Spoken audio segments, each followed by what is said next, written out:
بسم اللہ الرحمن الرحیم حامدا و مسلیا و مسلما۔ برادران اسلام، ایسے عالم میں جب کہ علامہ خادم حسین رضوی کی قیادت میں ہمارے اصحاب عظیمت، علماء کرام، مشائخ اعظام، رہنمایان اور کارکنان عقیدہ ختم نبوت کے تحفظ کے لیے سڑکوں پر ہیں، موسم کی شدت اور تکالیف کا صبر و استقامت کے ساتھ مقابلہ کر رہے ہیں۔ میں بحیثیت صدر تنظیم المدارس اہل سنت پاکستان، تنظیم کے تمام عہدیداران اور مجلس عاملہ کی جانب سے پاکستان کے تمام خطباء کرام سے اپیل کرتا ہوں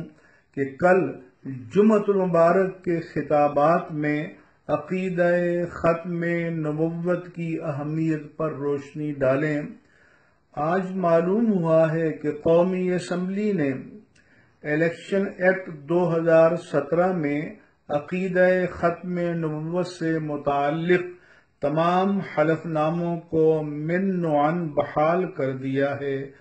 اس پر میں مسلمانان پاکستان کی طرف سے تحریک لبیک یارسول اللہ کی عمارت اور قیادت کو تہہ دل سے مبارکباد پیش کرتا ہوں اور انہیں یقین دلاتا ہوں کہ تمام علماء و مشائخ اہل سنت اور پوری قوم ان کی پشت پر ہے اور ان کی کامیابی اور سرخ روئی کے لیے دعا گو ہے۔ ہونا تو یہ چاہیے تھا کہ قومی اسمبلی ایک قرارداد ندامت بھی پاس کرتی، کیونکہ انہوں نے اجتماعی طور پر ایسی غفلت مجرمانہ کا ارتکاب کیا جس سے ملک ایک بحران سے دوچار ہو گیا۔